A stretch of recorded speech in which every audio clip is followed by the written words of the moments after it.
शेती उत्पादनामध्ये तणाचा प्रादुर्भाव जो होतो त्याच्यामुळे उत्पादनामध्ये बरंच घट होते आणि ही घट कशामुळे होते, का बरं होते, त्याबद्दल आपण सविस्तर इथे त्याच्याबद्दल आपण इथे उहापोह करू. आपल्याला सर्वांना माहीतच आहे तण म्हणजे काय. शेतात न पेरता उगवलेली वनस्पती जी काही आहे, ज्या आपल्या पिका व्यतिरिक्त जी काही वनस्पती आढळेल तिला आपण तण असे संबोधतो. या तणामुळे हे तण काय होतं, या तणामुळे पिकाच्या वाढीमध्ये काय म्हणतात, पिकाची वाढ कमी होते आणि पिकाची वाढ खुंटते म्हणण्यापेक्षा त्याच्यात काय परिणाम होतो तर हे तण पिकासोबत अन्नद्रव्य, पाणी, नंतर सूर्यप्रकाश या बाबतीत स्पर्धा करतात आणि अशी स्पर्धा वाढल्यामुळे पिकांची वाढ खुंटते. तसेच ही स्पर्धा साधारणतः 20 ते 30 दिवस पिकाच्या पेरणीनंतर तीव्र असते आणि त्यामुळे आपल्याला शेतातील पिके हे 20 ते 30 दिवस तणविरहित ठेवणे फार आवश्यक आहे, जेणेकरून पिकाच्या रोपांना अन्नद्रव्य, ओलावा व सूर्यप्रकाश जास्तीत जास्त प्रमाणात उपलब्ध होईल आणि पीक जोमाने वाढून आणि नंतर येणारे तण हे त्याच्या आच्छादनाखाली दबल्यामुळे ते तण आपल्याला नियंत्रित करता येईल. बरं, हे तणांचा प्रादुर्भाव कशामुळे होतो तर हे तणांचं काहीतरी वैशिष्ट्य गुणधर्म असतात. यामध्ये तणांचे बियाणे आपण जर पाहिलं तर पेरणी केल्यानंतर तणांचं बी हे सर्वात लवकर उगवतोय आणि त्याच्यामुळे त्याची वाढ जोमदार असते, त्यामुळे ते पिकांशी स्पर्धा करतात. स्पर्धा केल्यामुळे जे काही अन्नद्रव्य पिकाला मिळालं पाहिजे किंवा ओलावा किंवा जे सूर्यप्रकाश आहे ते पिकाला मिळालं पाहिजे ते तण शोषून घेतो आणि त्याच्यामुळे त्याची वाढ जोमदार होऊन तो पिकावर आच्छादन करतो. त्यामुळे पिकाची वाढ खुंटते आणि उत्पादनात घट सुद्धा होते. तसेच या तण आपल्याला फुलोर अवस्थात पिकापेक्षा लवकर येतात. बीज फॉर्मेशन त्याचं लवकर होतं. त्याचप्रमाणे हे तण पिकापेक्षा लवकर परिपक्व होऊन त्याचे जे बियाणे आहे, बीज आहे ते शेतात पडतात, जे की आपलं पीक काढणीच्या आधीच शेतात पडल्यामुळे त्याचा प्रादुर्भाव परत दुसऱ्या सीझनमध्ये आपल्याला दिसून येतो.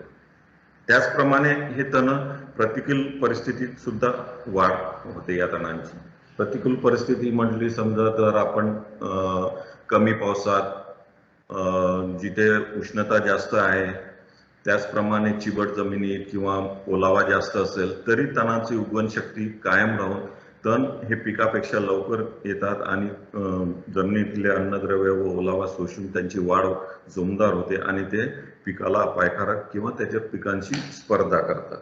त्याचप्रमाणे या तणांचं अजून एक वैशिष्ट्य गुणधर्म आहे की त्यांचं जे बियाणे, प्रति झाड बियाणे उत्पादन करण्याची क्षमता जी आहे ती पिकापेक्षा जास्त आहे.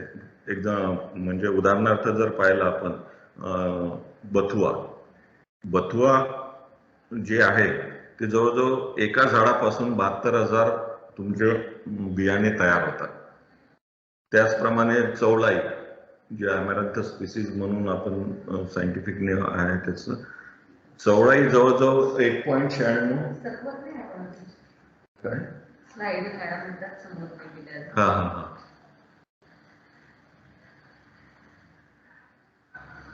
तर अमॅरंथस स्पीसीज किंवा चवळाई जी आहे त्याचं एका झाडापासून जवळजवळ 2 लाख बियाणे तयार होतात. त्याच्यामुळे एक झाड सुद्धा तणांच्या प्रसाराकरता फार महत्वाचं असतं. त्याच्यामुळे या तणांचा बंदोबस्त करणे आपल्याला फार आवश्यक आहे. त्याचप्रमाणे तणांची जी उगवण क्षमता आहे ही फार काळ टिकून राहते. उदाहरणार्थ बथुआ जे की आपल्याला रबी हंगामात आढळतं, जे चण्यामध्ये किंवा गव्हामध्ये. या बथुआचं एक वैशिष्ट्य गुणधर्म आहे की या बथुआचे जे बियाणे आहे हे जवळजवळ 20 ते 40 वर्ष जरी जमिनीत पुरून असले आणि जेव्हा केव्हा ते वरती येईल तर ते परत उगवतात. म्हणजे त्यांची जी उत्पादन क्षमता आहे, या व्हायबिलिटी जी म्हणतो आपण, ती व्हायबिलिटी साधारणतः 20 ते 40 वर्षे टिकून राहते. त्याची उगवण शक्ती कायम राहते. त्याच्यामुळे हा एक गुणधर्म आहे की ज्याच्यामुळे तणांचा प्रसार फार होतो किंवा प्रादुर्भाव जास्त होतो. त्याचप्रमाणे तणांच्या बियाणावर चिकट केस, त्यानंतर आकडे किंवा काटे असतात, ज्याच्यामुळे की ते अवजारे, नंतर तुमचे गुरं यांच्या अंगाला चिकटून एका शेतातून जे तणयुक्त शेत असेल त्या तणयुक्त शेतातनं आपल्या तणविरहित शेतापर्यंत सुद्धा त्याचा प्रसार होतो. त्याच्यामुळे त्यांना हे जे स्पेशल कॅरेक्टर्स म्हणतो आपण त्याला, ते असल्यामुळे त्यांचा प्रसार जास्त होतो. त्याचप्रमाणे काही तण हे बहुवार्षिक जे तण आहे, जसे कास, कुंदा, नंतर तुमचं लवाळा, हरयाळी, हे तण बियाणामार्फत तसेच त्याच्या विविध अंगामार्फत सुद्धा त्याचा प्रादुर्भाव वाढतो. जसं की काश्या, गाठी, गाठी म्हणजे आपण लवाळ्याच्या गाठी असतात किंवा हराळीच्या काश्या, जे त्याचप्रमाणे विविध जे बहुवार्षिक आहे त्याच्यात कंद, मुळं हे सुद्धा भाग असल्यामुळे जरी आपण जमिनीवरील तण आपण उकरून टाकले तरी हे जे त्याचे विविध बहुवार्षिक तणांचे जे भाग आहे ते जमीन फार फार 2 मीटर पर्यंत खोल रुचलेले असतात आणि ते जेव्हा केव्हा वरती येतात परत त्याच्यापासून तणाचा प्रादुर्भाव होतो. तसेच काही तणांचे बियाणे हे आपल्या पिकाच्या बियाणासारखेच दिसतात.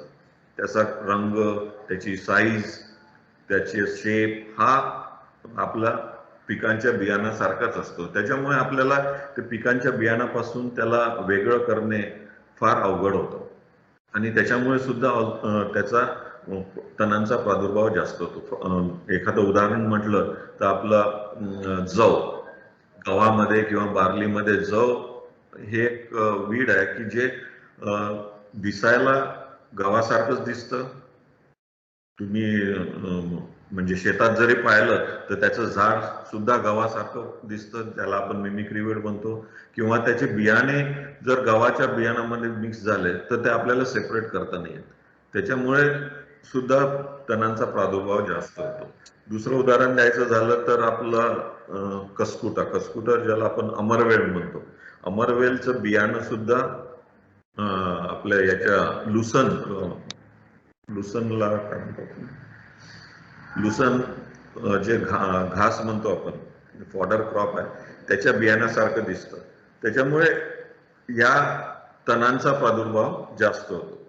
त्याचप्रमाणे तणांचा प्रसार फार जास्त होत असतो किंवा त्याचा प्रसार होण्याची जी पद्धत आहे ती खूप फास्ट असते आणि त्या प्रसारासाठी विविध एजन्सीज किंवा जे माध्यम असतात त्यांच्यामुळे सुद्धा प्रसार फार होतो. जर तणांचा प्रसार साधारणतः शेतातील उत्पादनामुळे, जसं काही आपण धान्य घेतलं त्या धान्यांमध्ये तणांच्या बिया सुद्धा असतात. त्याचप्रमाणे भाजीपाला जर आपण विकायला गेलो, भाजीपाला पालेभाजीपाला असेल तर त्याच्यासोबत त्या पालेभाज्यासोबत तण सुद्धा उपडल्या जातात, त्याची जुडी बांधल्या जाते आणि ती सुद्धा आपल्या प्रसारासाठी माध्यम बनतं. त्याचप्रमाणे मुरघास बनवताना जेव्हा आपण चारा पिके कापतो आणि त्याचा मुरघास बनवतो तेव्हा चारा पिकासोबत हे तण सुद्धा त्या मुरघासमध्ये आढळतात आणि तेच मुरघास जर आपण ढोरांना किंवा आपल्या गाई म्हशींना चारा म्हणून वापरला तर ते तणांच्या बिया यांच्या जनावरांच्या पोटात जाऊन नंतर शेणावाटे ते विविध ठिकाणी पडल्यामुळे तिथनं सुद्धा प्रसार होतो. तसेच शेणखत हे सुद्धा जर एक माध्यम आहे ज्या माध्यमातून तणांचा फार प्रसार होतो. जर न कुजलेलं शेणखत जर आपण वापरलं तर ह्या तणांचे बिया किंवा बहुवार्षिक तणांचे जे अंग असतात, जसं काशा, गाठी, मुळांचे मुळ किंवा त्याचे जे कंद असतात ते मरत नाही, ते त्यांची व्हायबिलिटी, त्यांची उगवण क्षमता तशीच राहते. त्याच्यामुळे जेव्हा आपण शेणखत पूर्ण कुजलेलं असतं, कुजणे म्हणजे काय, तर कुजण्याच्या याच्यात हे जेवढे आपले कॉम्प्लेक्स सबस्टन्सेस असतात, जनरली सेल्युलोज किंवा प्रोटीन्स किंवा हे जेव्हा कॉम्प्लेक्स सबस्टन्सेस मधनं तुमचे सिंपल फॉर्म मध्ये जातात, तेव्हा काय होतं, एक खूप उष्णता निर्माण होते. तुम्ही पहा शेणखताच्या गड्ड्यावर शेणखत तयार करताना जेव्हा तुम्ही काडी कचरा शेण जेव्हा टाकता, त्याच्यानंतर नंतर तो गड्डा बुजवता, त्याच्यानंतर 8 दिवसांनी जर पाहाल तर त्या शेणखताचं तापमान खूप वाढलेलं असतं. हे जे वाढलेलं तापमान असतं ते साधारणतः 60 ते 65 डिग्री सेल्सिअस पर्यंत वाढतं. आणि हे तापमान त्या शेणखतामध्ये जे आपण रॉ मटेरियल वापरतो, जसं शेतातले तण किंवा गुराढोरांचा चारा, शेणखत, शेण, यामध्ये जे काही बियाणे असतात किंवा ज्या काशा किंवा गाठी असतात, त्या गाठीतलं जे पाणी असतं, सेल मधला जो सेलसॅप म्हणतो आपण त्याला, तर ते पाणी या उष्णतेमुळे त्याचं बाष्पीभवन होतं आणि ते सेल्स डॅमेज होतात. ते सेल्स डॅमेज झाल्यामुळे त्याची उगवण क्षमता कमी होते आणि आपलं तणांचा प्रादुर्भाव कमी होईल. त्याच्यामुळे तणांचा प्रादुर्भाव रोखायचा असेल तर आपल्याला फार कुजलेलं शेणखत वापरावं लागेल. त्याचप्रमाणे हवेमार्फत सुद्धा तुमचा तणांचा प्रादुर्भाव जास्त होतो. कारण तणांना साधारणतः तणांच्या बियावर केस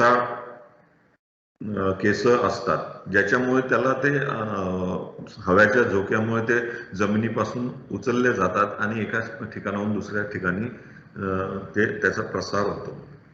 त्याचप्रमाणे काही तणांच्या बियांना काटे असतात किंवा हुक असतात, जे की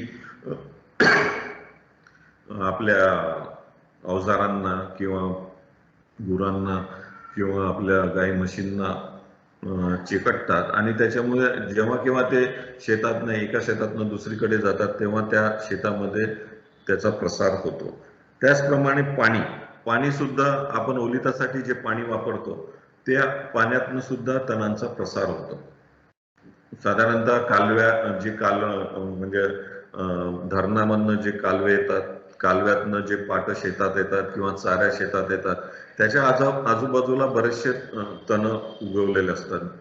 त्याच्यामुळे हे तणांचे बियाणं त्या पाण्यात पडतात आणि ते जर पाणी आपण वापरलं तर त्याच्यातून सुद्धा तणाचा प्रसार होतो. त्याचप्रमाणे पक्षी हे सुद्धा एक माध्यम आहे ज्यातून तणांचा प्रसार फार मोठ्या प्रमाणात होतो.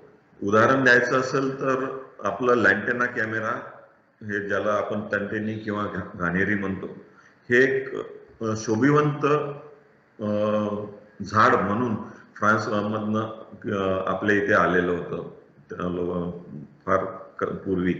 आणि ते शोभिवंत झाड, त्याला हळदी कुंकाचं झाड किंवा म्हणतो आपण. जनरली आपल्या शेताच्या बाउंड्रीला किंवा कंपाऊंडला ते झाड आढळतात, लाल, पिवळे, हिरवे त्याला फुलं असतात. नंतर ते त्याचं जेव्हा फ्रूट म्हणजे बी तयार होतं तेव्हा ते बी असं लाल कलरचं असतं, नंतर काळपट होतं आणि ते खूप त्याच्यात गोडवा असतो. आणि हे बिया, आपली मैना असते, ही मैना ते बिया खातात आणि ते बी त्याच्या पोटात गेल्यानंतर आणि त्या डायजेस्टिव्ह सिस्टीम मधनं गेल्यानंतरही त्यांच्या विष्ठेमध्ये ते बाहेर पडतं आणि त्या विष्ठेमधनं सुद्धा, त्या विष्ठेतनं बाहेर पडल्यानंतर सुद्धा त्याची उगवण शक्ती कायम राहते. म्हणजे या गुणधर्मामुळे ह्या घाणेरीचा प्रसार खूप झाला. त्याच्यामुळे आपल्याला प्रत्येक तणाचं नियंत्रण करताना ह्या गोष्टींचा सुद्धा अभ्यास करावा लागेल. त्याचप्रमाणे मानवाच्या निष्काळजीपणामुळे सुद्धा तणांचा प्रभाव आपल्याला प्रसार किंवा त्याचा जास्त आढळतो. जसं की एका शेतातनं दुसऱ्या शेतात जाताना किंवा तण युक्त शेतातनं मशागत केल्यानंतर जी काही अवजार आहे, जी काही बैलजोडी आहे, जी काही ट्रॅक्टर आहे, त्याचा पूर्णपणे साफ करणं, नंतर ते दुसऱ्या शेतात वापरणं हे संयुक्तिक आहे. पण बऱ्याचदा काय होतं, एका शेतात पेरणीच्या घाईमध्ये एका शेतातनं दुसऱ्या शेतात, दुसऱ्यातनं तिसऱ्या शेतात असं जात असताना त्याची साफसफाई नीट न झाल्यामुळे जे काही काशा किंवा कंद किंवा मूळ किंवा जे काही बियाणे तणाचे बीज असतात, ते जे अवजारांना लटकलेले असतात, ते एका शेतातनं दुसऱ्या शेतात जातात. त्याच्यामुळे सुद्धा तणांचा प्रादुर्भाव होतो. त्याचप्रमाणे बियाणे एका गावावरनं दुसऱ्या गावात जेव्हा येतं, तेव्हा त्या बियाण्यांची क्वारंटाईन नसते केलेली. जनरली शेतकरी काय करतात, कोणाकडे बियाणं उपलब्ध असेल तर तेच बियाणं वापरतात, पण ते प्रमाणित बियाणं वापरत नाही. प्रमाणीकरण केल्याने काय होतं की ते प्रमाणित करताना काही स्टँडर्ड्स आहेत. त्या स्टँडर्डमध्ये तुमचं वीड सीड हे फक्त 0.2% असायला पाहिजे बियाणं, तेव्हाच तुमच्या बियाणाला सर्टिफिकेशन मिळतं. त्याच्यामुळे जेव्हा आपण प्रमाणित बियाणं घेतो तेव्हाच आपण तणांचा प्रादुर्भाव टाळत असतो. त्याच्यामुळे स्वतःचं बियाणं वापरताना एक काळजी घ्यावी लागेल आपल्याला की त्या बियाणामध्ये तणांचे बियाणे काढून नंतरच ते बियाणं वापरायला पाहिजे. अशा प्रकारे जर ह्या ज्या माध्यम आहे हे याच्यामुळेच आपण तणांचा जास्त प्रादुर्भाव झालेला दिसतो. त्याचप्रमाणे आता तणांचा प्रकार कोणते आहे, तणांचा प्रकारची माहिती असणे आपल्याला फार उपयोगी आहे. कारण की जेव्हा केव्हा आपण तण व्यवस्थापनाबद्दल बोलतो तर त्या तणाची माहिती म्हणजे ते कोणत्या प्रकारचा आहे, रुंदपर्णी आहे की अरुंदपर्णी आहे, खरीप सीझन मध्ये येतं की रब्बी सीझन मध्ये येतं, त्याची लाईफ सायकल कशी आहे, त्याची उत्पत्ती कशी होते, बियाणामार्फत होते की तणांच्या विविध अंगातनं होते, ही माहिती आपल्याला फार गरजेची आहे. आणि या माहितीवरूनच तणांचं वेगवेगळ्या प्रकारात वर्गीकरण करण्यात आलेलं आहे किंवा तणांचे प्रकार करण्यात आलेले आहे. पण ब्रॉडली जर पाहिलं तर तणांचे दोनच प्रकार आहेत, एक अरुंदपर्णी आणि दुसरं रुंदपर्णी. अरुंदपर्णीमध्ये सर्व गवताळ तण येतात, तर रुंदपर्णीमध्ये जे पसरट तण असतात, ज्याची रूट सिस्टम ही डीप रूट सिस्टम किंवा टॅप रूट सिस्टम असते किंवा त्याचं आणि ते असं पसरणारे रुंदपर्णी असतात, ते रुंदपर्णी तणांमध्ये त्याचं वर्गीकरण होते. दुसरं वर्गीकरण जर पाहिलं तर आपण तणांच्या जीवनक्रमानुसार त्याचं वर्गीकरण होतं. जीवनक्रम म्हणजे काय, उगवण ते त्याची परिपक्वता यासाठी लागणारा काळामध्ये त्याचा जीवनक्रम होतो. आणि त्यानुसार तणांचं आपल्याला वर्गीकरण करता येईल. वार्षिक तण, द्विवार्षिक तण आणि बहुवार्षिक तण. वार्षिक तण म्हणजे काय, जे तण एका वर्षात किंवा एका सीझन मध्ये त्यांची जीवनक्रम पूर्ण करतात. जसं एक्झाम्पल आता खरीप सीझनचं पाहिलं, खरीप हंगामाचं पाहिलं, तर खरीप हंगामामध्ये आढळणारी तणे ही जून जुलैमध्ये उगवतील आणि सप्टेंबर ऑक्टोबर पर्यंत ते परिपक्व होऊन त्यांची जीवनक्रम संपेल. तर उदाहरणार्थ आपले जेवढे काही सीझनचे असतील किंवा खरीप किंवा रब्बी किंवा उन्हाळीमध्ये, हे तण त्या सीझन मध्ये आढळतात, त्यामुळे त्यांना वार्षिक तण म्हणतात. द्विवार्षिक तण म्हणजे ज्या तणांना 2 सीझन किंवा 2 वर्ष त्यांचा जीवनक्रम पूर्ण करायला लागतो, त्यांना आपण द्विवार्षिक तण म्हणतो. यामध्ये साधारणतः जंगली गोबी, जंगली गाजर किंवा जंगली कांदा ही उदाहरणं आपल्याला सांगता येईल. यामध्ये काय होतं, पहिल्या वर्षी यांची ही कायिक वाढ असते, ज्याला आपण व्हेजिटेटिव्ह ग्रोथ म्हणतो, आणि दुसऱ्या वर्षी ते त्यांच्या रिप्रोडक्टिव्ह फेज मध्ये जातात. त्याच्यामुळे अशी तणं आपल्याला पहिल्याच वर्षी जर त्या तणांचा बंदोबस्त केला तर त्याचा प्रसार आपण थांबवू शकतो. त्याचप्रमाणे तिसरं वर्गीकरण आहे जे बहुवार्षिक, म्हणजे त्यांना 2 वर्षापेक्षा जास्त कालावधी लागतो त्यांची पूर्ण जीवनक्रम पूर्ण करण्यासाठी. साधारणतः बहुवार्षिक तणे ही जनरली आपल्याला भुशेष किंवा आपलं काय म्हणतात ते झाडं झुडपं या भागात बहुवार्षिक तणांमध्ये आपल्याला त्याचं वर्गीकरण करता येईल. त्याचप्रमाणे तणांच्या मूळ वनस्पती कुटुंबानुसार त्यांचं वर्गीकरण करता येईल, जसं चिनोपोडेसी, मालवेसी, ग्रॅमिनी याच्यानुसार तणांचं सुद्धा वर्गीकरण होतं. त्याचप्रमाणे जमिनीच्या प्रकारानुसार सुद्धा तणांचं वर्गीकरण करता येतं. समजा काळी जमिनीत असणारे तण, जे की काळी जमीन म्हटली की खोल जमीन येते, मध्यम ते खोल प्रकारची जमीन असते, त्याच्यामुळे या जमिनीमध्ये साधारणतः रुंदपर्णी तण जास्त असतात.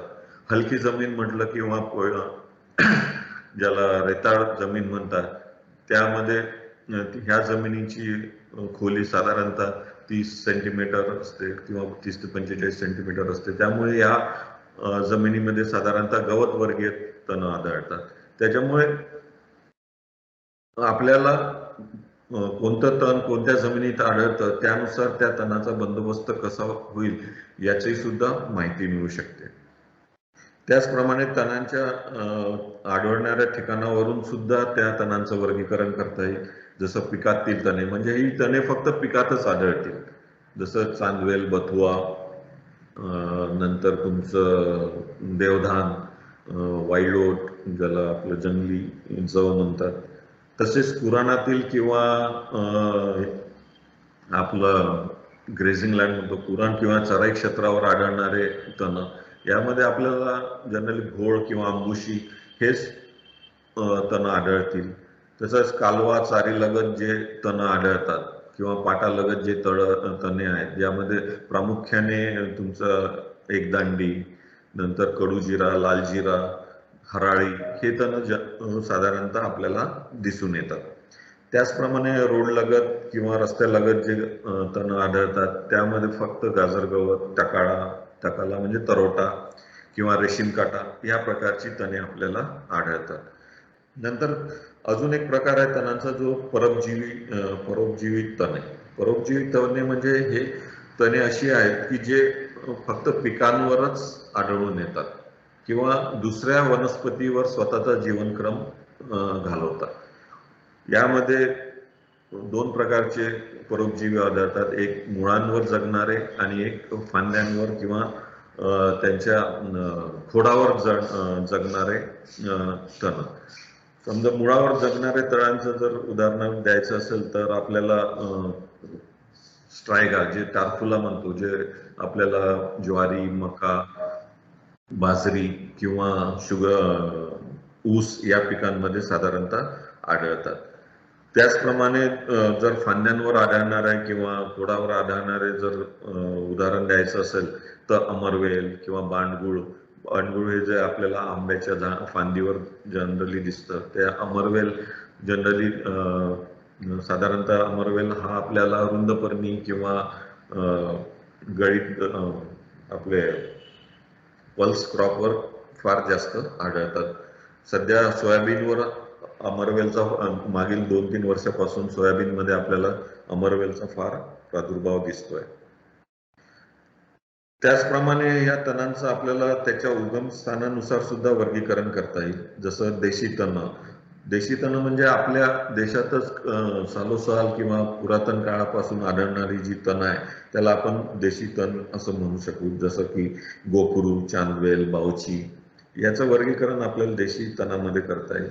परदेशी तण म्हणजे ज्या परदेशातून आलेले, जनरली परदेशातनं आपण काही आयात केले, फूड ग्रेन किंवा धान्य जर आयात केलं, त्या धान्यासोबत जे बियाणे येतात त्याला आपण परदेशी, आणि त्या बियाणांचा प्रादुर्भाव आपल्या इथे, तणांच्या बियाणाचा प्रादुर्भाव जर आपल्या इथे झाला तर त्या तणांना आपण परदेशी तण म्हणतो. जसं की काँग्रेस ग्रास किंवा गाजर गवत, हे जेव्हा 1952 मध्ये आपल्या इथे दुष्काळ पडला होता, त्या काळामध्ये आपण मिलो किंवा हे ब्राझीलमधनं आयात केलं होतं, तेव्हा त्या मिलोमध्ये किंवा तो गहू आणला होता, त्या गव्हामध्ये ह्या गाजर गवताचे बिय आपल्या इथे आलं. आणि ते गाजर गवत सर्वात पहिले जर आढळलं असेल तर ते महाराष्ट्रातल्या पुणे जिल्ह्यामध्ये आढळलं 1956 मध्ये.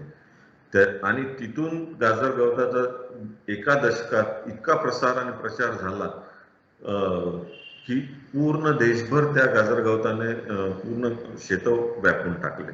कारण की त्या गाजर गवताची एक खासियत आहे, हे गाजर गवत एका झाडापासून जवळजवळ 15,000 बियाणे तयार होतात. त्याच्यामुळे त्याचा प्रसार फार होतो. त्याचप्रमाणे या गाजर गवताची अजून एक वाईट गुणधर्म असा आहे की याला रोपं अवस्थेत जर आपण उचलून टेबलवर ठेवलं तर तुम्हाला 24 ते 48 तासात त्याला फूल आलेलं दिसेल आणि त्याचं काय 2 ते 4 बी सुद्धा आढळेल. म्हणजे तो त्याची जीवनक्रम, समजा जर त्याची प्रतिकूल परिस्थिती असेल तर त्या प्रतिकूल परिस्थितीमध्ये सुद्धा त्याचा जीवनक्रम असा करतो की तो त्याचा जीवनक्रम, त्याचा जो लाईफ स्पॅन आहे तो कमी करून त्याच्या रिप्रोडक्टिव्ह फेजमध्ये जाऊन फुलोर अवस्थेत जातो. नंतर त्याच्यापासून बियाणे तयार होतात. तर ह्या त्याच्या गुणधर्मामुळे आपण जनरली सजेस्ट करतो की गाजर गवत काढल्यानंतर ते डायरेक्ट खताच्या गड्ड्यावर गेलं पाहिजे किंवा रस्त्यावर टाकावे, जेणेकरून ते तुडवल्या जाईल.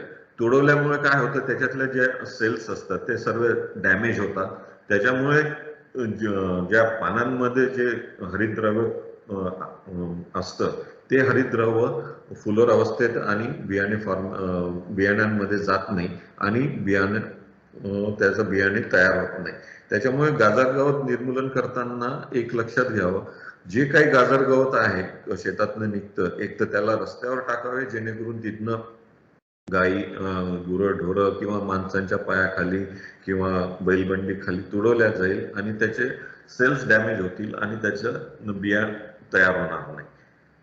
किंवा खताच्या गड्ड्यावर डायरेक्ट त्याला पसरवून टाकून देणे, जेणेकरून ते कुजून त्याचे बियाणे त्यांची उगवण शक्यता नाश होईल. पिकांच्या उत्पादनांमध्ये होणाऱ्या जे घट आहे याचा जर अभ्यास केला तर साधारणतः तणामुळे जवळजवळ 33% घट होते, जे की कीड आणि रोगापेक्षा फार जास्त आहे. म्हणजे जे काही उत्पन्नात जी घट होते, जे एबायोटिक स्ट्रेस असतील किंवा बायोटिक स्ट्रेसेस असतील, त्यामध्ये तणांचा सहभाग हा जवळजवळ 1/3 आहे. त्याच्यामुळे 1/3 तणांचं कंट्रोल करणे, त्यांची पॉप्युलेशन कमी करणे, त्यांची मारक स्थिती कमी करणे, हेच आपलं एक तत्व ठेवलं पाहिजे पिकाच्या उत्पादनात, जेणेकरून आपण पिकाचे उत्पादन वाढवता येईल. तणांमुळे होणारे नुकसान जर पाहिले तर पिकाला अन्नद्रव्य व पाण्याची कमतरता भासते. ज्या काही शेतात जर तणांचा प्रादुर्भाव जास्त वाढला असेल त्या शेतांमध्ये आपल्याला दिसून येईल की जिथे जिथे तण जास्त आहे त्या त्या ठिकाणी पिकांची वाढ खुंटलेली असते. वाढ का बरं खुंटते? तर हे तण अन्नद्रव्य आणि पाण्यासाठी किंवा ओलाव्यासाठी किंवा सूर्यप्रकाशासाठी पिकांसोबत ही तण स्पर्धा करतात आणि या तणांची वाढ खूप जोमदार असल्यामुळे जे काही अन्नद्रव्य असेल, जे काही ओलावा जमिनीत असेल, ते सर्वात जास्त शोषून घेतात आणि तुमच्या पिकांच्या रोपांकरता अन्नद्रव्य आणि पाणी कमी पडल्यामुळे त्यांची वाढ खुंटते आणि त्यांचं उत्पादन कमी होते. त्याचप्रमाणे तणांमुळे कीड व रोगांचा प्रादुर्भाव सुद्धा वाढतो.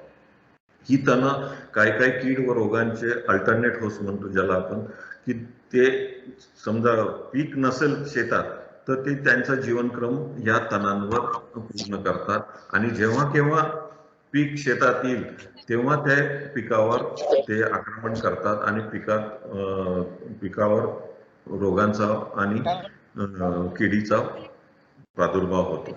उदाहरणार्थ जर पाहिलं तर आपण केना हा नेमॅटोड चा अल्टरनेट होस्ट आहे. म्हणजे जे काही भाजीपाला पिके आहे किंवा केळाची रोपवाटिका आहे, तिथे जो निमॅटोडचा प्रादुर्भाव होतो तो हा केण्याच्या माध्यमातून होतो. किंवा आपण जर पाहिलं धानामध्ये देवधान असतो. हा देवधान स्टेम बोररसाठी, दाण्याच्या खोडकिड्यासाठी अल्टरनेट होस्ट म्हणून तो त्या तणाचा वापर करतो. अशा प्रकारे हा तण किडी व रोगांकरता सुद्धा त्यांचा प्रादुर्भाव वाढवतो, त्यामुळे सुद्धा उत्पादनात घट येते. त्याचप्रमाणे कालवे व पाटाची वाहक क्षमता घटते. तणामुळे कालवे आणि पाटाची वाहक क्षमता घटते, म्हणजे पाण्याचा जो फ्लो असतो तो पाण्याचा फ्लो तो फ्लो कमी होतो. त्याच्यामुळे काय होतं, बऱ्याचदा जे पाट किंवा कालवे असतात त्याच्या बाजूची जमीन ही पाण्याने भरून जाते किंवा चिबड बनते, पाण्याचं प्रमाण जास्त होतं. कारण जर फ्लो जर व्यवस्थित असेल तर येणारं पाणी लगेच निघून जाईल आणि त्याचा जो स्लिपेज आहे तो कमी होईल. पण त्या कालव्यामध्ये जर तण असेल तर ते तण त्या याला पाण्याच्या प्रवाहाला अडथळा निर्माण करतात. त्याच्यामुळे त्या कालव्यामधनं किंवा पाटामधनं ते पाणी बाहेर निघतं आणि आजूबाजूची जमीन ही चिबड किंवा पानबसन बनते. त्याच्यामुळे जे काही कालवे आहे, पाट आहे, याच्या आजूबाजूची त्याचे बांध असतील कालव्याचे किंवा पाटाचे जे बांध असतील किंवा पाटामध्ये किंवा कालव्यामध्ये जे काही तण असतील ते त्याचं नियंत्रण करणं फार महत्वाचे आहे किंवा ते काढून टाकणे महत्वाचे आहे. तणांमुळे होणारी स्पर्धा, अन्नद्रव्य व ओलावासाठी होणाऱ्या स्पर्धेमुळे पिकाच्या उत्पादनात फार मोठी घट होते. साधारणतः कपाशीमध्ये जवळजवळ 80 जर ॲव्हरेज जर पकडला विविध पिकांमधील तर साधारणतः 30 ते 40% घट आपल्याला आढळून आलेली आहे. खरीप ज्वारीमध्ये जवळजवळ 40% आहे, कपाशीमध्ये 80% आहे. 80% का बरं झाली? कारण कपाशी ही आपण याची पेरणी आपण त्याच्या 2 ओळीतलं अंतर जास्त असतं. कमीत कमी अंतर 60 आहे आणि जास्तीत जास्त अंतर आपलं 120 सेंटीमीटर आहे. त्याच्यामुळे 2 ओळीत जास्त जागा उपलब्ध असल्यामुळे तिथे तणांचा प्रादुर्भाव जास्त होतो आणि जर हे तण जर आपण नियंत्रित नाही केलं तर कपाशीच्या उत्पादनात आपल्याला जवळजवळ 80% घट आढळून आलेली आहे. त्याचप्रमाणे धानमध्ये 70 आहे, तूरमध्ये 55 आहे, सोयाबीनमध्ये 50 ते 55 आहे. तर ही घट आपल्याला कमी करण्यासाठी विविध तणाचे नियंत्रण करावं लागेल. कारण या तणांचं नियंत्रण करताना सर्वात पहिले तर तुमचं मशागत, जे आता पुढे आपण पाहणारच आहे त्या विविध पद्धती, तरी सर्वात महत्वाचं एक आहे प्रतिबंधात्मक उपाय म्हणजे तुमचं बियाणं स्वच्छ असावं, त्यात तणाचं एकही लवलेश नसावा, बियाणं नसावं किंवा त्याचे गाठी नसाव्या किंवा त्याच्या काशी नसावा किंवा त्याचे कंद नसावे, जेणेकरून त्याचा प्रादुर्भाव होणार नाही. या तणांमुळे मशागतीचाही खर्च वाढतो. मशागतीचा खर्च वाढणारच आहे, कारण तण नियंत्रणासाठी आपल्याला विविध पद्धती वापरावं लागणार आहे. तणनाशक वापरावं आहे, खुरपणी करणे आहे, डवरणी करणे आहे, नंतर मजूर लावणे आहे निंदनासाठी. त्याच्यामुळे हा मशागतीचा खर्च वाढणारच आहे. त्याच्यामुळे तण जर शेतात नसेल तर ऑटोमॅटिक या खर्चांचा हे खर्च आपल्याला कमी करता येईल. नंतर तणांचं नियंत्रण करताना किंवा तणांचा बंदोबस्त करताना काही बाबींची माहिती आवश्यक आहे. आपल्याला काहीतरी ठराविक गोष्टी आपल्याला लक्षात ठेवणं फार अत्यंत गरजेचं आहे. जसं तणांची सवय किंवा त्यांचा अधिवास किंवा त्यांचं मूलस्थान किंवा त्यांचं नैसर्गिक वस्तीस्थान काय, म्हणजे ते कोणत्या परिस्थितीत वाढतात, याची जर माहिती आपल्याला असेल तर आपण त्याचा बंदोबस्त व्यवस्थित करू शकतो. उदाहरणार्थ घ्यायचं असेल तर कोरड्या हवामानात जे उगवणारे तण आहे यांचा बंदोबस्त करण्याकरता आपल्याला त्या शेतामध्ये जर आपण ओलीत केलं आणि ते शेत पाण्याने तुंबवलं तर अतिपाण्यामुळे त्या तणांच्या मुळांना ऑक्सिजनची कमतरता, प्राणवायूची कमतरता होईल. त्याचप्रमाणे तिथे कार्बन डायऑक्साईडचं प्रमाण वाढेल. कार्बन डायऑक्साईडचं प्रमाण वाढल्यामुळे ते पाण्यासोबत त्याची प्रक्रिया होऊन कार्बोनिक ऍसिड तयार होईल आणि हे कार्बोनिक ऍसिड मुळांना इजा करून त्या जमिनीतील अन्नद्रव्य शोषण्याकरता इंटरफेअर करेल आणि त्याच्यामुळे त्याची पिकांची या तणांची वाढ खुंटेल. या उपर जर पाहिलं तर याच्या विरुद्ध परिस्थितीमध्ये समजा जर जे तण ज्यांना पानबसन जमीनमध्ये किंवा चिबट जमिनीत जे आढळणारे तण आहे जसं लवाळा, कांस, ही तण पानबसन किंवा चिबट जमिनीमध्ये साधारणतः आपल्याला आढळून येतात. तर या तणांचा बंदोबस्त करायचा असेल तर आपल्याला या जमिनीतनं पाण्याचा निचरा करावा लागेल. जेव्हा जमिनी कोरड्या होतील तेव्हा आपोआप या तणांचा बंदोबस्त होईल. त्याचप्रमाणे तणांचा जीवनक्रम सुद्धा आपल्याला माहीत असणं फार आवश्यक आहे. म्हणजे ते तण वार्षिक आहे की बहुवार्षिक आहे की द्विवार्षिक आहे, खरीप हंगामात येणारे आहे की रब्बी हंगामात येणार आहे, याची जर माहिती आपल्याला असेल तर आपण त्या तणांचा बंदोबस्त योग्य प्रकारे करू शकतो. उदाहरणार्थ घ्यायचं असेल तर खरीप हंगामातली किंवा वार्षिक जी तणे आहे ही तणे साधारणतः फुलोर अवस्था येण्याच्या आधीच जर आपण त्याचं निर्मूलन केलं या तणांचं तर त्यांचा पुढील प्रसार बीज बनवण्याचा आणि त्याचा पुढील प्रसार आपल्याला थांबवता येईल आणि त्याच्यामुळे आपलं त्याच्यावर योग्य नियंत्रण करता येईल. त्याचप्रमाणे संवेदन क्षमता म्हणजे ससेप्टेबिलिटी म्हणतो आपण. कोणत्याही रासायनिक पदार्थाला जी काही ससेप्टेबिलिटी किंवा संवेदनशीलता त्या तणाची असते त्याच्यानुसार सुद्धा आपण तणांचे व्यवस्थापन करू शकतो. जसं आपले उदाहरण द्यायचं असेल तर रुंद पर्णी तणे हे पसरट तणे असतात आणि यांचे पानं हे असे मोठे असतात. ह्या रुंद पर्णी तणांचा जर आपल्याला बंदोबस्त करायचा असेल तर त्यासाठी 2,4-D हे एकमेव असं निवडक तणनाशक आहे की जे रुंद पर्णी तणांवरच काम करतं, अरुंद पर्णी तणांवर किंवा गवतावर काम करत नाही. तर जर आपल्याला हे माहीत असेल कोणतं तणनाशक कोणत्या तणावर वापरता येईल, त्याची संवेदनशीलता माहीत असेल तर आपण त्याचा व्यवस्थित वापर करून त्या तणाचा योग्य निवारण करू शकू. त्याचप्रमाणे तणाची सुप्त अवस्था सुद्धा महत्वाची आहे. त्याचा डॉर्मन्सी पिरियड किती आहे, त्याचा म्हणजे सुप्त अवस्थेचा कालावधी किती आहे, तो 1 वर्षाचा आहे, 2 वर्षाचा आहे, 20 वर्षाचा आहे, त्याच्यानुसार आपल्याला त्याचा बंदोबस्त करता येतो.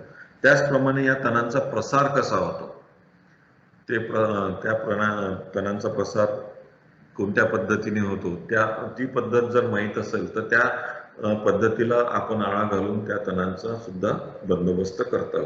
तर ही 4-5 तत्वे आहे जी आपल्याला फार आवश्यक आहे या पिकातील तणांचा बंदोबस्त करण्याकरता. तर पिकाचा तणातील बंदोबस्त करताना 2 प्रकारे आपल्याला बंदोबस्त करता येईल. एक आहे प्रतिबंधात्मक उपाय आणि दुसरा आहे निवारणात्मक उपाय. प्रतिबंधात्मक उपाय म्हणजे यामध्ये आपल्याला तण हे आपल्या शेतामध्येच येऊ द्यायचे नाही. म्हणजे prevention is better than cure असं जर म्हणतो ना, त्याप्रमाणे आपल्या शेतात जर तणांना यूज दिलं नाही तर त्याचा प्रसार आणि प्रादुर्भाव होणारच नाही. मग त्याच्यासाठी काय करता येईल, तर त्याच्यासाठी आपल्याला पेरणीसाठी प्रमाणित स्वच्छ व बियाणे वापरावे. प्रमाणित म्हणजे आत्ताच सांगितल्याप्रमाणे सर्टिफाईड सीड वापरावं, कारण सर्टिफाईड सीडच्या काही स्टँडर्ड्स असतात. त्या स्टँडर्डमध्ये अदर क्रॉप सीड किंवा इम्प्युरिटीज किंवा वीट सीड याचं प्रमाण 1% कमी ठेवावं लागतं.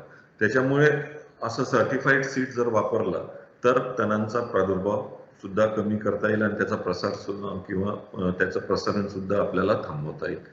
त्याचप्रमाणे पिकाची वेळेवर पेरणी करणे फार आवश्यक आहे. समजा जर पीक वेळेवर नाही पेरलं, समजा उशिरा पेरणी झाली, तर मशागत झाल्यानंतर पाऊस आला, पाऊस आल्यानंतर जे काही शेतात तणाच्या बिया साधारणतः मॅक्झिमम बिया या 3 ते 4 सेंटीमीटरच्या पृष्ठभागावर असतात जमिनीच्या. मॅक्झिमम 90% बियाणे हे 3 ते 4 सेंटीमीटर पृष्ठभागावर असतात. त्याच्यामुळे पहिला पडणारा पाऊस जो आहे त्या पावसावर ही तणाची बियाणे लगेच निघून येतात. आणि आपण जर पेरणी केली या परिस्थितीमध्ये, पहिला पाऊस आल्यानंतर लगेच जर पेरणी केली, तर त्या ठिकाणी आपल्याला तणांचा प्रादुर्भाव जास्त आढळून येईल.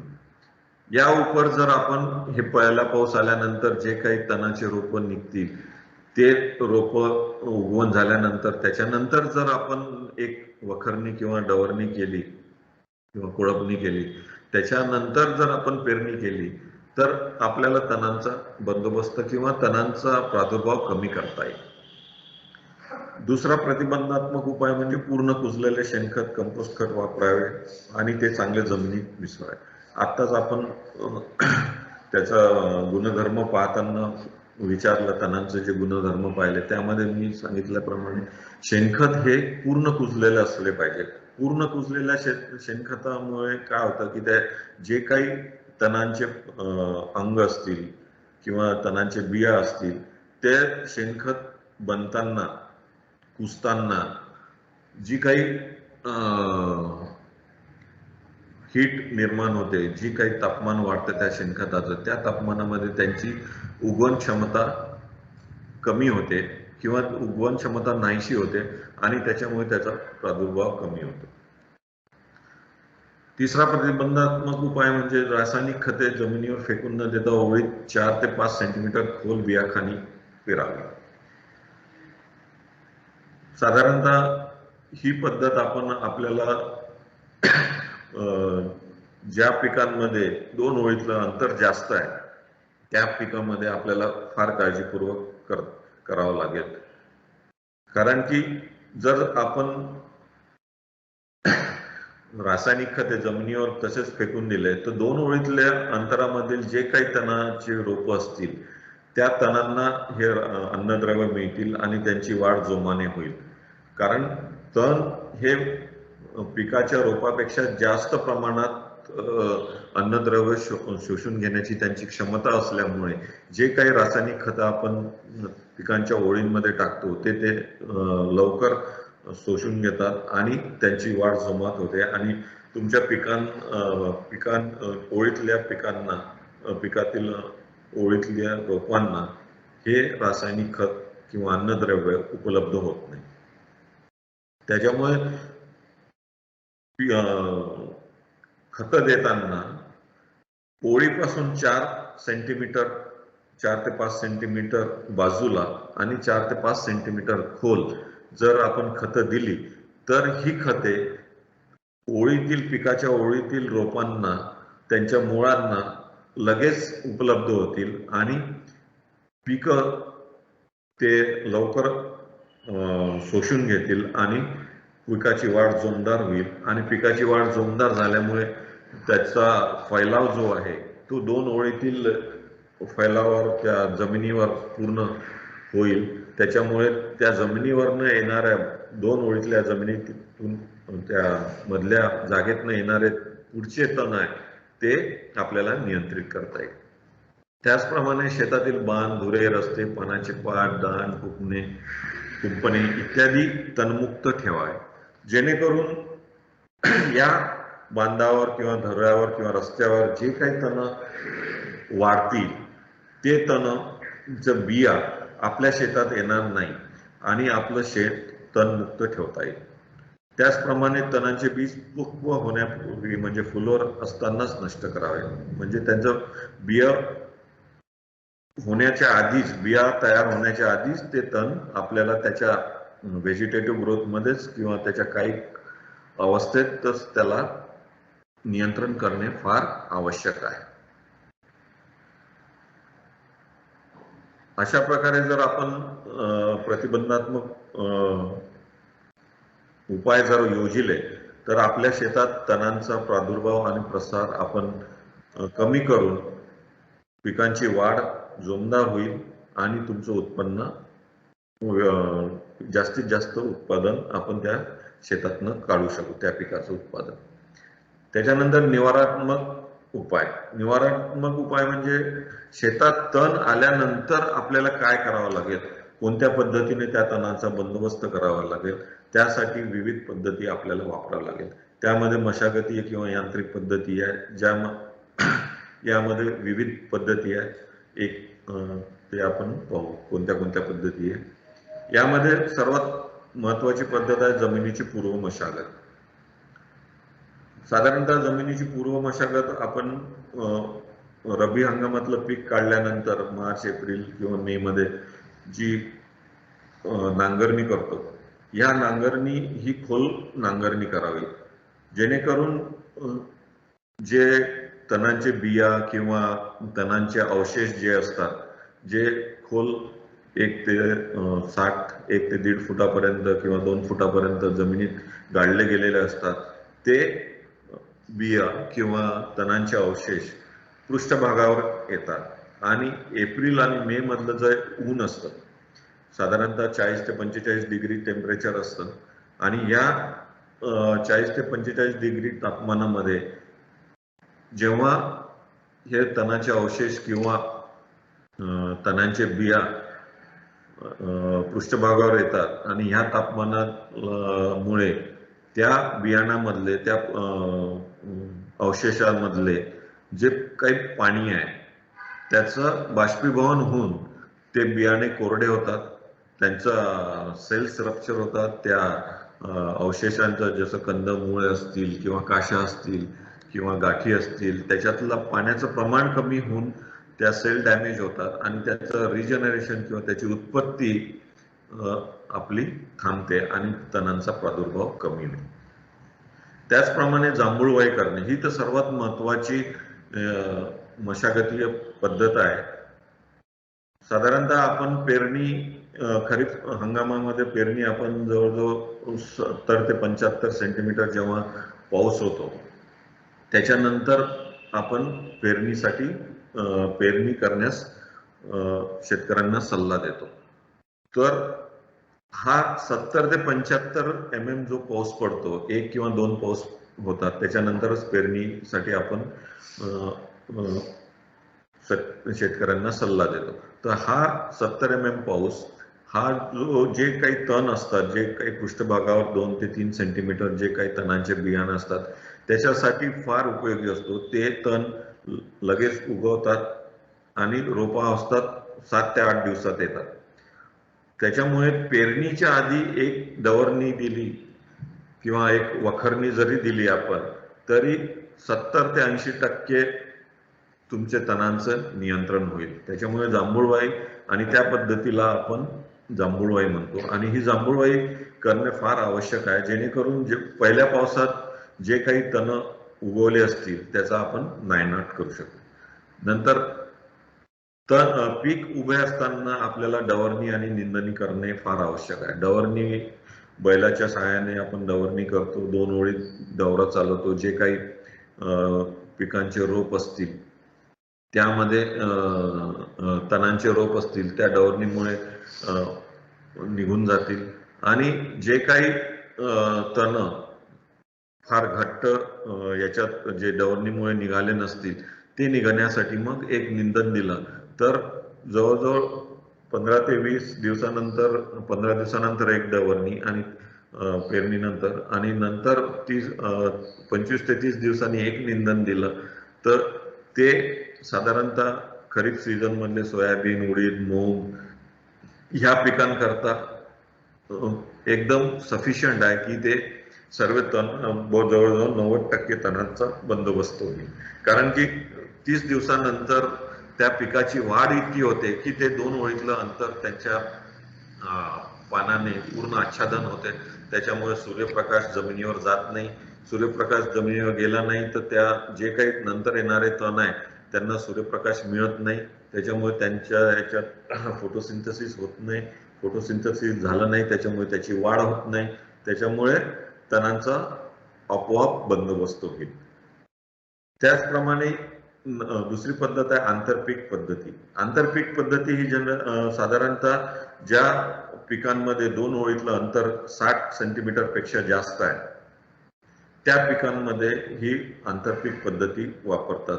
त्यामध्ये उडीद, मूग, चवळी किंवा सोयाबीन ही पिके आंतरपीक म्हणून साधारणतः तूर, कपाशी, नंतर आपण ऊस यामध्ये सुद्धा घेऊ शकतो. कारण की ही पिके कमी दिवसाची असून 60 ते 70-75 दिवसामध्ये हे पिकं निघून जातात आणि ऊस, कपाशी, तूर यांची वाढ 60व्या दिवसानंतर यांची vegetative growth, vigorous vegetative growth चालू होते. त्याच्यामुळे आंतरपीक एक ॲडिशनल बेनिफिटही होतो. त्याचप्रमाणे तणांचा प्रादुर्भाव सुद्धा होतो.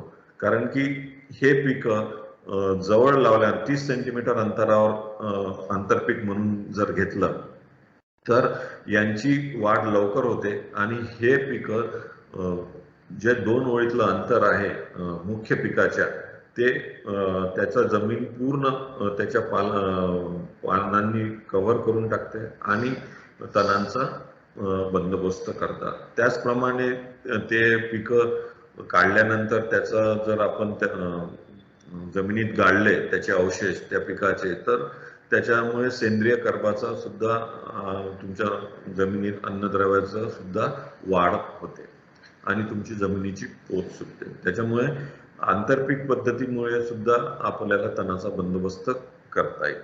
पिकांची फेरपालट करण्याने सुद्धा तणांचा आपल्याला बंदोबस्त करता येईल. कारण की काही तणे ही फक्त काहीतरी पर्टिक्युलर पिकांमध्ये फक्त आढळतात. जसं की बथुआ जे गव्हामध्ये, चण्यामध्ये आढळतात किंवा तारफुला जे आपल्या काय म्हणतात ज्वारी, बाजरी, मका या पिकांमध्ये आढळतात किंवा ओरोबंची हे तंबाखू किंवा मोहरी या पिकामध्ये आढळतात. तर या त्यांचं त्या पिकासोबत काहीतरी होस्ट स्पेसिफिक असतात त्याच्यामुळे ते त्याच पिकांमध्ये आढळतात. त्याच्यामुळे वारंवार ही पिके त्या जमिनीत घेत असल्यास त्या तणांचा प्रादुर्भाव जास्त होतो. त्याच्यामुळे असे ह्या तणांचा प्रादुर्भाव झाल्यानंतर त्या शेतामध्ये आपल्याला पिकांची फेरपालट करावी लागेल. समजा तुम्ही जर आपलं ज्वारी किंवा बाजरी किंवा मका वारंवार एका शेतात घेत असेल तर तुम्हाला तिथे टारफुलाचा प्रादुर्भाव जास्त दिसेल. कारण की या पिकांच्या मुळामधनं एक स्त्राव निघतो. जो स्त्राव त्या टारफुलाच्या जे सीड कोट असतं म्हणजे त्याचं जे आवरण असतं बियाणाचं ते आवरण तोडतं आणि किंवा ब्रेक करतं आणि नंतर मग त्याचं जर्मिनेशन होतं. त्याची ही खासियत असल्यामुळे आपण जर ज्वारी किंवा मका किंवा ऊस किंवा बाजरी हे पिकं न घेता त्या ठिकाणी सोयाबीन, उडीद, मूग किंवा सनफ्लावर ही जर पिकं घेतली तर आपल्याला टारफुल्याचा प्रादुर्भाव टाळता येईल. त्याचप्रमाणे अमरवेल सुद्धा हा पल्स क्रॉप मध्ये जास्त आढळून येतो. सोयाबीन नंतर तुमच्या लुसन मध्ये आढळतो. तो वारंवार लुसन किंवा सोयाबीन एकाच शेतात घेतल्यामुळे अमरवेलचा सुद्धा प्रादुर्भाव वाढलेला दिसतो. तर अमरवेलचा प्रादुर्भाव कमी करण्यासाठी आपल्याला सोयाबीन किंवा लुसन ऐवजी गवत वर्गीय किंवा तृणधान्य घ्यावं लागतील. जसं आपलं ज्वारी, मका ही जर पिके जर घेतली तर आपण अमरवेलचा प्रादुर्भाव टाळू शकतो. अशा प्रकारे जर पिकांची फेरपालट जर केली आपण तर ह्या तणांचा आपल्याला बंदोबस्त करता येईल. त्याचप्रमाणे जर आपण जमिनीवर सौर ऊर्जेचा वापर करून सुद्धा तण नियंत्रण करता येईल, ज्याला आपण सॉइल सोलरायझेशन किंवा मल्चिंग म्हणतो. यामध्ये काय करतात ही सॉइल सोलरायझेशन पद्धत साधारणतः हाय व्हॅल्यू पिकांमध्ये घेतात, जसं मिरची किंवा टोमॅटो किंवा भाजीपाला पिकांमध्ये जास्त वापरले जाते. आपल्या ॲग्रॉनॉमिक क्रॉप्समध्ये जनरली ही वापरत नाही. यामध्ये जमिनीला पहिले ओलीत द्यावं लागतं, त्याच्यानंतर त्याच्यावर कापडी मेणकापडाचा किंवा प्लास्टिकचा थर शीट पसरवला जाते, ज्यामुळे की उन्हामध्ये जी सूर्याची एनर्जी आहे ती त्या याच्यात साठवली जाते, त्याच्यामुळे जमीन गरम होते. जमिनीचं टेम्परेचर साधारणतः 15 ते 20 डिग्री सेल्सिअसने वाढते आणि हे जे टेम्परेचर वाढलेलं आहे याच्यामुळे तणांची उगवण शक्ती नाहीशी होते आणि जे काही तण उगवलेलं असेल, जे काही तणांचे बियाणे त्याची उगवण चालू झाली असेल तर ते त्याच अवस्थेत त्यांचं नायनाट होतं. त्याचप्रमाणे पॉवर विडर हे सुद्धा एक यांत्रिक पद्धत आहे, जे की पिकांच्या 2 ओळीमध्ये आपल्याला वापरता येईल. प्लास्टिक मल्च आता जसं सांगितलं त्याप्रमाणे. नंतर इन रो फ्लेमिंग म्हणजे पिकांच्या ओळीमध्ये एक विशिष्ट प्रकारचं यंत्र असतं ज्याच्यातनं ज्वाला निघतात. ते जर आपण आणि त्याचा जो नोझल असतो त्या नोझलला दोन्ही बाजूने एक टिनाची किंवा लोखंडी शीट असते, त्याच्यामुळे ती जी ज्वाला असते ती फक्त तणांवरच जाते आणि इथे आपल्याला दिसेल हे तण जळलेले दिसून राहिले. अशा पद्धतीने सुद्धा आपल्याला इनडोर फ्लेमिंगने सुद्धा आपल्याला तणाचा बंदोबस्त करता येईल. परंतु ही पद्धत फार खर्चिक आहे आणि साधारणतः हाय व्हॅल्यू क्रॉप्स मध्ये ही जनरली वापरतात. आपल्या भारतामध्ये तर अजून तरी माझ्या पाहण्यात नाही आहे, परंतु पाश्चिमात्य देशांमध्ये ही पद्धत फार प्रचलित आहे. दुसरी पद्धत आहे जैविक तण नियंत्रण. जैविक तण नियंत्रण मध्ये जे काही जैविक घटक आहे, जसं बुरशी, विषाणू, नंतर जीवाणू किंवा काही पिकं असतात, कॉम्पिटिटिव्ह स्पर्धात्मक पिकं असतात, त्यांचा सुद्धा वापर करता येईल. किंवा स्पर्धात्मक तणे असतात, काही उपयोगी तणे असतात, त्यांचा सुद्धा वापर करून आपल्याला तणांचा नायनाट करता येईल.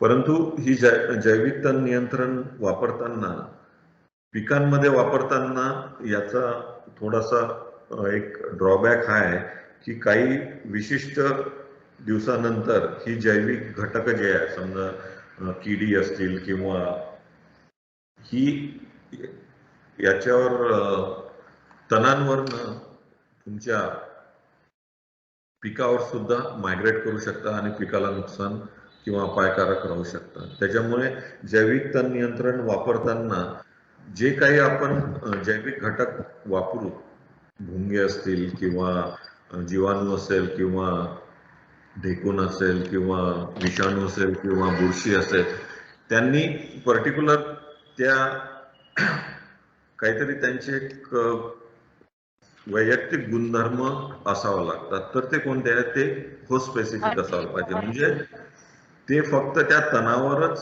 त्यांची उपजीविका केली पाहिजे. त्यांनी त्यांचे जे उपजीविकेचं साधन असेल, तण जर आढळलं नाही, त्याच्यावर उपजीविका करताना जे तण संपूर्ण नायनाट झाला असेल, तर ते त्यांच्या सुप्तावस्थेत जातील किंवा त्यांचं ते जीवनक्रम संपवतील.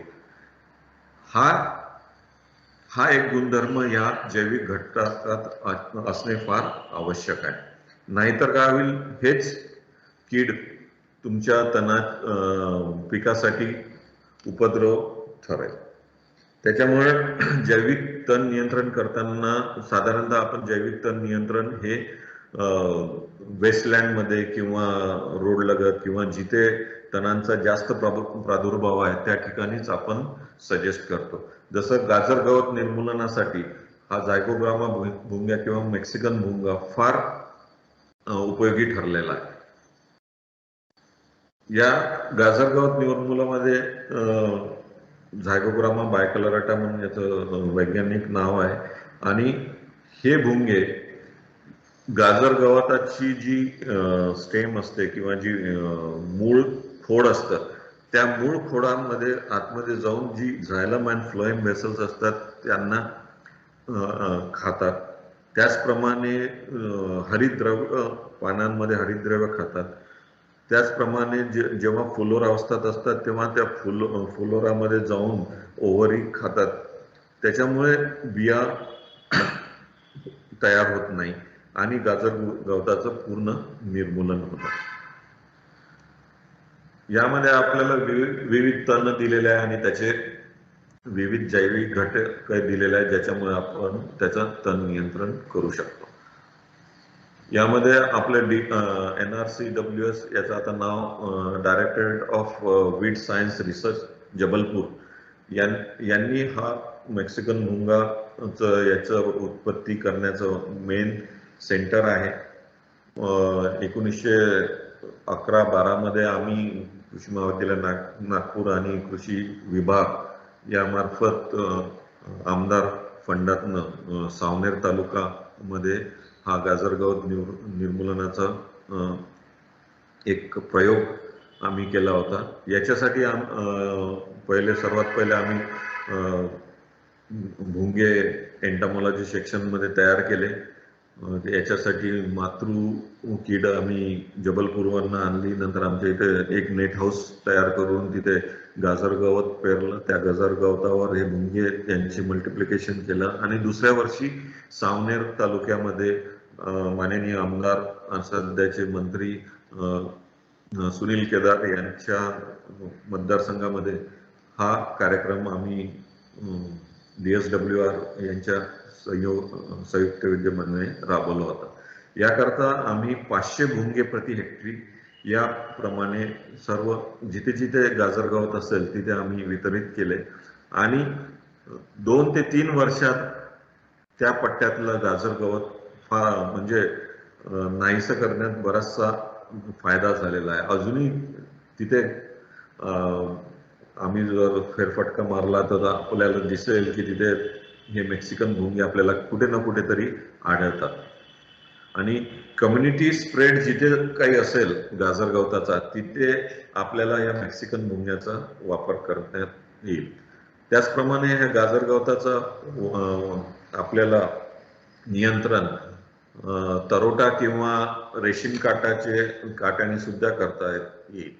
रस्त्याच्या लगत जर आता आपण मागील 8-10 वर्षात जर पाहत असाल, पहिले रस्त्याच्या लगत किंवा पडीत जमीन आहे तिथे पार्थिनियम म्हणजे जे गाजर गवताचा प्रादुर्भाव फार जास्त होता.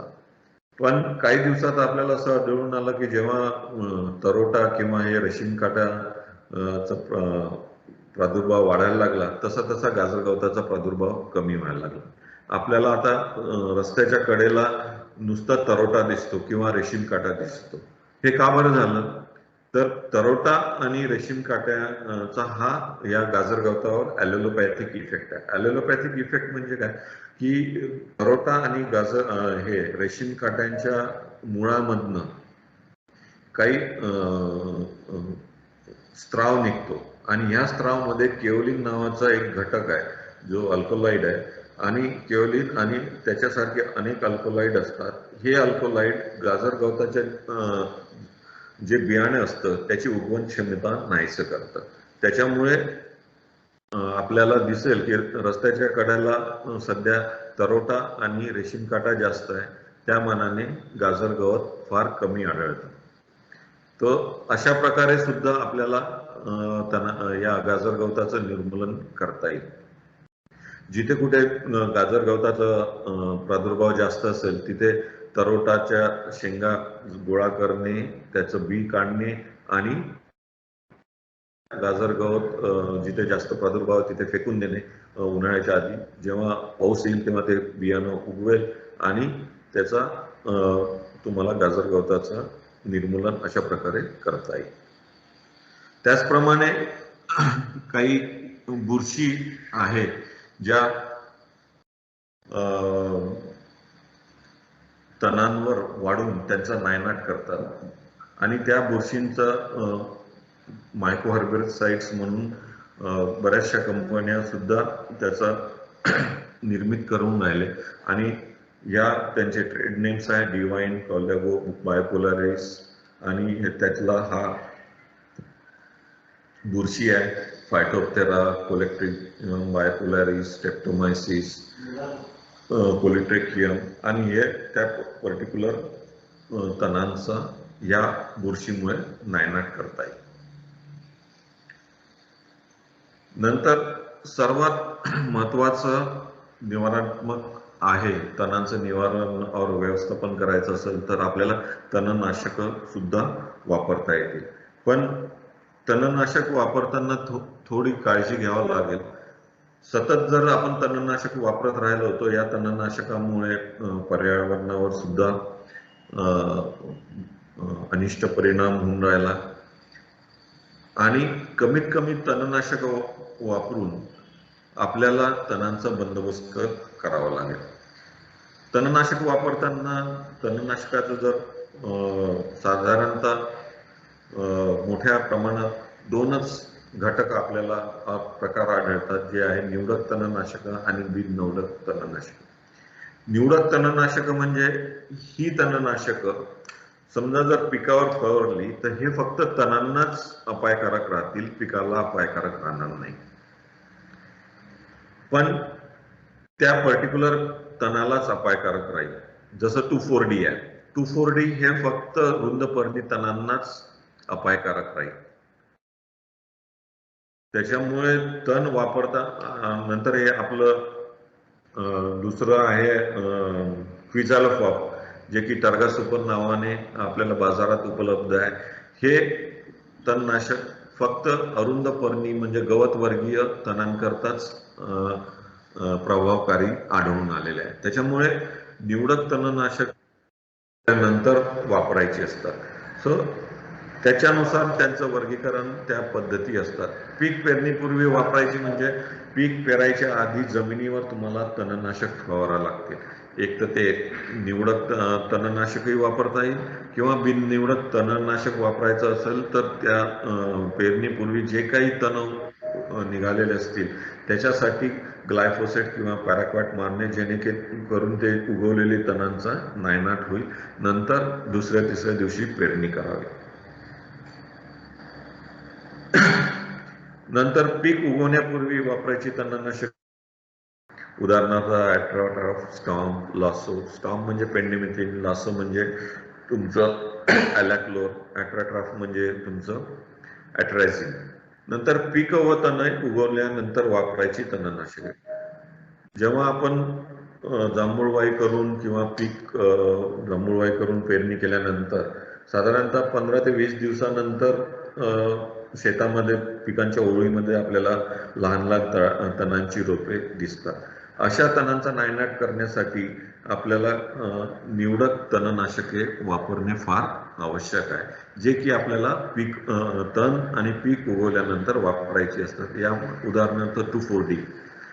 2,4-D हे तणनाशक आपल्याला रुंदपर्णी तणांसाठी तृणवर्गीय पिकांमध्ये वापरायचं आहे. 2,4-D फक्त तृणवर्गीय पिकांमध्येच वापरावे. 2,4-D सोयाबीन, उडीद, मूग, भुईमूग किंवा कपाशी या पिकांमध्ये वापरू नये.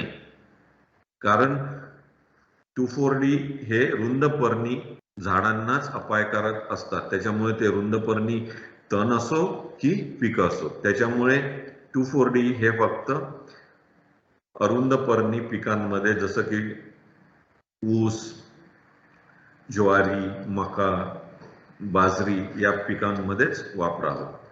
आयसोप्रोट्युरॉन आहे, परसूट जे की इमॅझिथायपर जे सोयाबीनमध्ये फार प्रचलित आहे. नंतर क्विझालोफॉप जे की टर्गा सुपर, हे सुद्धा पीक उगवल्यानंतर साधारणतः 15 ते 20 दिवसानंतर आपल्याला तणांच्या पिकांच्या ओळीमध्ये तणांवर फवारायचे असतात. अशा प्रकारे जर आपण तणांचे नियंत्रण रासायनिक पद्धतीने करता येईल. कोणत्या पिकामध्ये कोणते तणनाशक आहे उदाहरणार्थ इथे सांगितलेले आहे. जसं की फेनोरॉक्झोन 80WP हे याचा जर आपण फेनोरॉक्झोन मध्ये 2,4-D असतं. 2,4-D साधारण 1 ते 0.75 ते 1.25 किलो क्रियाशील घटित प्रति हेक्टरी या प्रमाणात वापरायचे आहे आणि साधारणतः 30 ते 40 दिवसाचे पीक असताना ज्वारी किंवा मका किंवा यामध्ये झुकता करावा. म्हणजे फवारा तणावर झुकता करावा, म्हणजे तुमचं जे नोझल आहे ते नोझल तणांवरच राहील अशा पद्धतीने करावे, जेणेकरून फवारा जो आहे तो फक्त तणावरच पडेल. जास्तीत जास्त पिकाच्या खालच्या खोडावर पडेल. पण खालचं खोड जरा त्याची जी थिकनेस आहे ती जास्त असल्यामुळे त्याच्यावर काही जास्त परिणाम होणार नाही. उगवणपूर्व उगवण पश्चात समजा जर जमिनीवर मारायचं असेल, जमिनीवर जे काही तणनाशक मारतो आपण ते तणनाशक साधारणतः 600 ते 700 लिटर पाण्यामध्ये मिसळून प्रति हेक्टरी वापरावं. किंवा तणांवर जर फवारायचे असेल तर साधारणतः 1 हेक्टरसाठी 500 लिटर पाणी वापरावं. कपाशीमध्ये बॅसिलिन, ट्रेफ्लाइन, स्टॉर्म, लासो ही सर्व पेरणीपूर्वी किंवा उगवणपूर्वी वापरणारे तणनाशके आहे. सध्या मार्केटमध्ये उगवण पश्चात तणनाशके सुद्धा उपलब्ध आहे. ते साधारणतः आपल्याला 20 ते 25 पेरणीनंतर 20 ते 25 दिवसांनी वापरता येईल. त्याचं उदाहरण द्यायचं असेल तर कपाशीमध्ये साधारणतः उगवण पश्चात जर असेल तर हिटवीड, नंतर वीडमार, अल्ग्री ही तणनाशके आपल्याला ग्लुफोसिनेट, उगवण पश्चात जे ग्लुफोसिनेट रेजिस्टंट म्हणजे ग्लायफोसेट रेजिस्टंट व्हरायटी सुद्धा आलेल्या आहेत आता, जे की आपल्याला ग्लायफोसेट तसं पाहिलं तर बिननिवडक तणनाशक आहे. म्हणजे ग्लायफोसेट जर आपण कपाशीमध्ये वापरलं तर ते कपाशीला अपायकारक आहे. पण आता जेनेटिक इंजिनिअरिंगमुळे कपाशीच्या अशा व्हरायटी ट्रान्सजेनिकमुळे कपाशीच्या अशा व्हरायटी आल्या की ज्या ग्लुफोसिनेट किंवा ग्लायफोसेट रेजिस्टंट व्हरायटी आलेल्या आहेत, ज्याच्यामुळे आपल्याला ग्लायफोसेट किंवा ग्लुफोसिनेट आपल्याला सरसकट कपाशीच्या शेतामध्ये वापरता येईल. कारण ग्लायफोसेट आणि ग्लुफोसिनेट हे जास्तीत जास्त तणांचा नायनाट करतात. त्याच्यासाठी हे ट्रान्सजेनिक किंवा जेनेटिकल मॉडिफाईड व्हरायटी अजून आपल्या भारतात आल्या नाही, पण त्याचा टेस्टिंग चालू आहे. त्याचा बराचसा विरोध आहे, तरी काही शेतकरी लोक त्याचा वापर करून राहिले. त्यामध्ये आपल्याला ग्लायफोसेट हे सरसकट मारता येईल. त्याच्यामुळे या कपाशी पिकावर काहीच परिणाम होत नाही.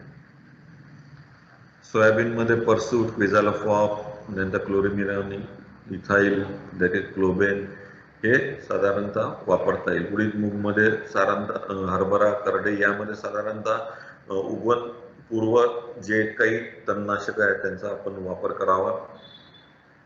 साधारणतः पेरणीनंतर लगेच किंवा दुसऱ्या दिवशी त्याचा फवारणी करावी जमिनीवर. नंतर गव्हामध्ये टोल्कन, ॲरलॉन, कान, फेनोरॉक्झोन हे उगवण पश्चात आहे. बाकीचे उगवणपूर्व तणनाशक आहेत. ऊसामध्ये ॲट्राट्राफ जे की ॲट्राझिन म्हणून आहे, ते आपल्याला ऊसामध्ये उगवणपूर्व आणि उगवण पश्चात सुद्धा वापरता येईल किंवा लावणीनंतर वापरता येईल. तणनाशके फवारताना थोडी कारण काळजी घेणे फार आवश्यक आहे. तणनाशक वापरताना बऱ्याचदा काय होतं की तणनाशकाची मात्रा आणि त्याचा फवारण्याची पद्धत ही फार महत्वाची आहे. कमी जास्त जर मात्रा असेल तर तणांचा पूर्ण नायनाट होणार नाही. जास्त मात्रा असेल तर ती पिकाला अपायकारक राहील. त्याचप्रमाणे फवारणीची पद्धत, जर जमिनीवर फवारणी करायची असेल तर फवारणी केलेला भाग तुडवला न जाईल या पद्धतीने फवारणी करावी. म्हणजे साधारणतः आपण पिकावर फवारणी करताना समोर जातो, पण जमिनीवर तणनाशकाची फवारणी करताना माणसाने मागे जावे. म्हणजे फवारणी करताना पुढे न येता मागे सरकावे, जेणेकरून फवारणीने ही जी फिल्म तयार होते ती फिल्म ती इंटॅक्ट राहील आणि जे काही तण वरती येईल ते तण या तणनाशकाच्या फिल्मला, केमिकलच्या फिल्मला टच करेल आणि त्याची उगवलेले बियाणे लगेच मरतील. त्याचप्रमाणे जमिनीमध्ये ही जी उगवणपूर्व किंवा पेरणीपूर्वी जी तणनाशके फवारायची आहे त्यामध्ये जमिनीत ओलावा असणे फार गरजेचे आहे. कारण जोपर्यंत ओलावा नाही राहणार तोपर्यंत तणनाशकाचा हा घटक आहे, जो रासायनिक पदार्थ आहे, तो त्या तणाच्या बियाणापर्यंत पोचू शकणार नाही. त्याच्यामुळे ओलावा असणे फार आवश्यक आहे. त्याचप्रमाणे तणनाशक फवारताना ढगाळ किंवा पावसाळी वातावरण नसावे किंवा धुकं नसावं, किंवा आपण एक काळजी घ्यावी की पावसाचा अंदाज घेऊन साधारणतः 2 तास पाऊस पडणार नाही अशा पद्धतीने जमिनीवर किंवा तणांवर फवारणी करावी तणनाशकाची, जेणेकरून जास्तीत जास्त जो रासायनिक घटक आहे तो जमिनीत किंवा तणांमध्ये शोषला जाईल आणि त्याची क्रियाशील क्षमता जी आहे ती जास्तीत जास्त टिकून राहील. त्याच्यामुळे तणनाशक फवारल्यानंतर साधारणतः 2 तास तरी पाऊस येऊ नये याची काळजी घ्यावी. तसेच तणनाशक फवारताना वाऱ्याची तीव्रता कमी असावी, जेणेकरून हे तणनाशक जे आहे ते फक्त तणांवर किंवा जिथे फवारायचं आहे त्या जमिनीवरच पडेल किंवा बाजूच्या शेतावर जाणार नाही, बाजूच्या पिकावर पडणार नाही याची काळजी घ्यावी. त्याचप्रमाणे जमिनीवर जर तण फवारायचे असेल तर शेताची चांगली मशागत केलेली असावी, ढेकळ रहित असावं शेत. कारण की जर ढेकळ असतील तर हा ढेकूळ आहे, इथे जर आपण तणनाशक फवारलं तर ह्या ढेकळाखाली जे काही तणाच्या बिया असतील, हा लहान आहे, मोठे असतील तर त्याच्या खाली जे काही बियाणे असतील त्या बियाणांपर्यंत तणनाशक पोचणार नाही आणि तिथे त्या ठिकाणी तुमचं तणनाशक, तुमच्या तणांचा प्रादुर्भाव आपल्याला दिसेल. तर तणनाशक फवारताना ही काळजी घेणं फार महत्वाचं आहे. त्याचप्रमाणे उगवणपूर्व तणनाशक फवारताना तणांची उगवण झालेली नसावी. तणांची उगवण झालेली असेल तर त्या उगवणपूर्व तणनाशकाची जी क्रियाशील घटक आहे, हा क्रियाशील घटक जे उगवताना जो काही कोंब निघतो त्या कोंबामध्येच शोषल्या जातो, बाकी ठिकाणी शोषल्या जात नाही. त्याच्यामुळे पूर्व जे काही तणनाशके आहे ही तणनाशके तणाच्या बिय उगवण होण्याच्या आधीच फवारले जाणं आवश्यक आहे. त्यामुळे आपण साधारणतः शेतकऱ्यांना सल्ला देतो की ही तणनाशके पेरणीनंतर लगेच जमिनीवर फवारावी किंवा जास्तीत जास्त उशिरापर्यंत दुसऱ्या दिवशी, जेणेकरून जे काही तणांच्या बिया आहेत ते उगवण व्हायच्या आधी तणनाशक जमिनीत मिसळलं पाहिजे. तणनाशक फवारताना पंपामध्ये तणनाशक तळाशी जमा राहू नये म्हणून किंवा जी काही मोठी टँक वापरत असेल त्याच्यात साधारणतः जे वेटेबल पावडर ज्या प्रकारात फॉर्म्युलेशन असतं त्यामध्ये हा प्रॉब्लेम येतो, त्यामध्ये या टाकीच्या तळाशी तणनाशक जमा होतं आणि वरच्या पाण्यामध्ये तणनाशकाचा अंश कमी असल्यामुळे त्या तणनाशकाचा निवारण चांगल्या प्रकारे होत नाही. त्याच्यामुळे साधारणतः मधून हे द्रावण जे आहे तणनाशकाचं हे आपल्याला ढवळत राहावं लागेल. पर्टिक्युलरली या वेटेबल पावडर जे फॉर्म्युलेशन असतात ॲट्रेझिन, सिमॅझिन, यामध्ये हा प्रॉब्लेम जास्त येतो. नंतर शक्यतो तणनाशक वापरण्यासाठी वेगळा पंप वापरावा, कारण की तोच तणनाशकाचा पंप जर कीडनाशक फवारणीसाठी जर वापरला तर तुमच्या पिकावर त्याचा अनिष्ट परिणाम होऊन पिकाला इजा होईल आणि आपल्या उत्पादनात सुद्धा घट येईल. त्या समजा जर एकच पंप असेल तर तुम्हाला त्या साबणाच्या पाण्याने 4-5 वेळा धुवून पंप धुवायचा, नंतर त्याच्यातनं 3-4 वेळा स्वच्छ पाणी धुवून नंतर सर्व नळ्या धुवायच्या आणि नंतरच तो कीडनाशक फवारण्यासाठी वापरावा. फवारणीसाठी फ्लॅट फॅन व फ्लड जेट नोझल वापरावे, म्हणजे फवारणी सर्वत्र सारख्या प्रमाणात होईल. फ्लॅट फॅन किंवा फ्लड जेटमुळे काय होतं की हे जे नोझल्स आहे याच्यामुळे पंख्यासारखा फवारा निघतो. पंख्यासारखा फवारा निघाल्यामुळे काय होतं की जमिनीचा भाग, पृष्ठभाग जास्त प्रमाणात तो कव्हर होतो आणि कमी वेळेत जास्त जागा आणि जास्त फवारणी होते. त्याच्यामुळे हे फ्लॅट फॅन आणि युनिफॉर्म प्रमाणे किंवा सारख्या प्रमाणात तुमचं तणनाशक जमिनीवर फवारल्या जाते आणि तुमचं तणाचं नियंत्रण व्यवस्थित होते.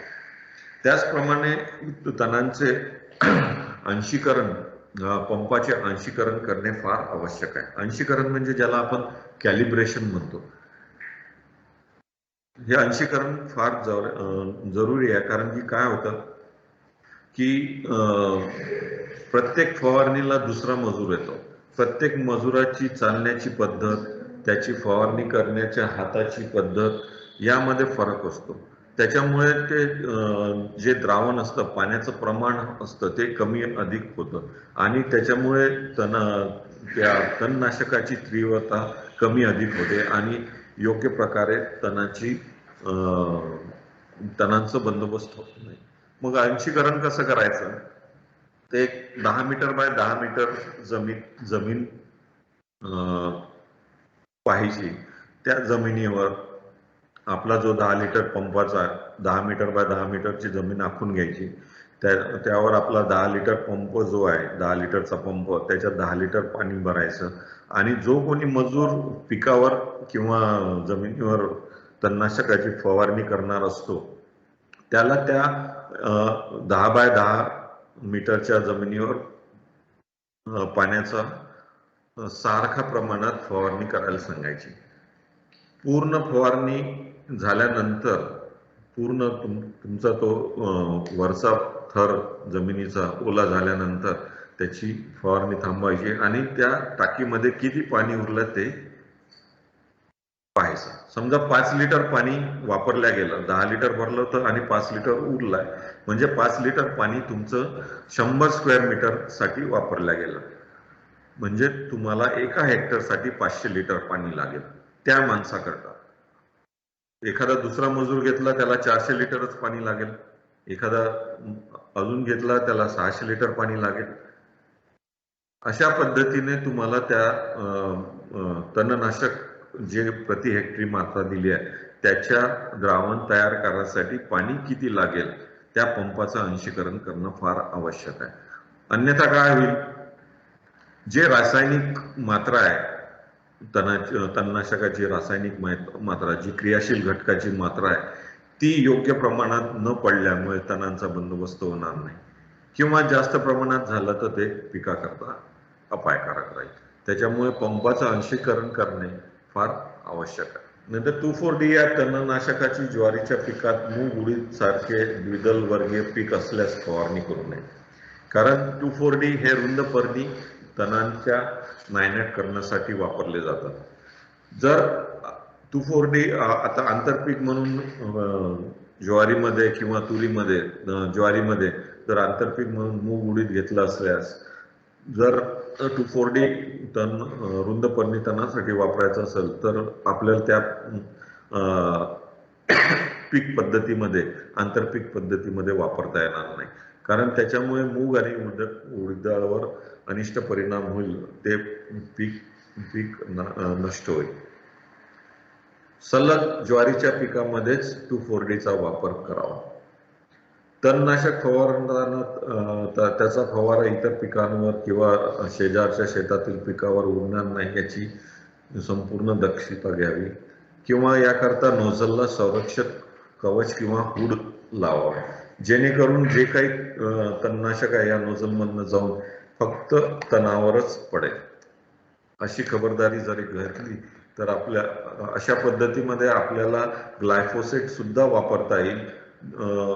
कपाशीमध्ये 2 ओळीतलं अंतर 60 सेंटीमीटरच्या वरती असेल तर ह्या हुड पद्धतीने बिननिवडक तणनाशक जे ग्लायफोसेट आहे, जे सर्व तणांचा नायनाट करते, त्याचा सुद्धा वापर करता येतो.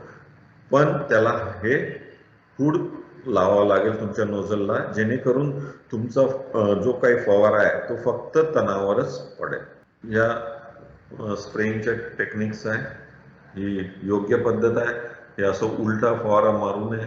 ही डायरेक्टेड स्प्रे जी मी आत्ता सांगितली, ग्लायफोसेट तुम्हाला डायरेक्ट तणावर मारता येईल, थोडं खाली न्यायचं, इथपर्यंत खाली आणायचं म्हणजे तणावरच ग्लायफोसेट पडेल. ह्या आतापर्यंत आपण जवळजवळ 4 ते 5 तण नियंत्रणाच्या विविध पद्धती पाहिल्या. ही एकच एक जर पद्धत सातत्याने आपण जर वापरत राहिलो तर काही तणांमध्ये त्याचा रेझिस्टन्स डेव्हलप होतो. उदाहरणार्थ आपण समजा एकच तणनाशक एका पिकामध्ये कंटिन्युअसली 7 ते 8 किंवा 10 वर्ष वापरलं त्याच जागेवर, तर त्या तणनाशकाला ते तण रेझिस्टन्स होतं. मग तुम्ही किती त्या तणनाशकाचा फवारा करा, त्याच्यामुळे त्या तणाचा नायनाट होत नाही. म्हणून याकरता आलटून पालटून तणनाशकाचा वापर करावा, किंवा त्या जागेवर पिकांची फेरपालट घ्यावी, म्हणजे वेगवेगळे तणनाशक वापरल्या जातील. हे फार जरुरी आहे. आणि जास्त तणनाशक वापरणे पर्यावरणासाठी फार धोकादायक आहे, कारण की ह्या तणनाशकाचा अंश जर जमिनीत राहिला तर तुमच्या त्या अंश त्या वाहत्या पाण्यामधनं, तुमच्या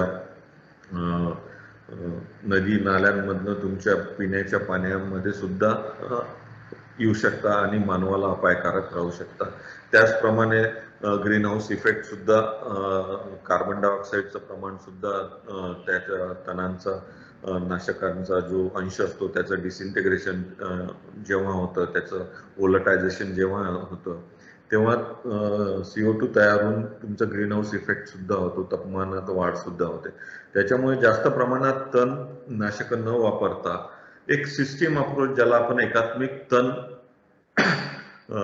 नियंत्रण म्हणतो किंवा इंटिग्रेटेड वीड मॅनेजमेंट म्हणतो, ज्यामध्ये जे काही उपलब्ध तण निवारणाच्या ज्या काही पद्धती असत्या त्याचा संयुक्तिकपणे वापर करून तणांचं नियंत्रण करणे आणि तुमची उत्पादकता वाढवणे, त्याचबरोबर पर्यावरणावर काही अपाय होऊ नये याची जी काही दक्षता घेता येईल त्या पद्धतीला आपण एकात्मिक तण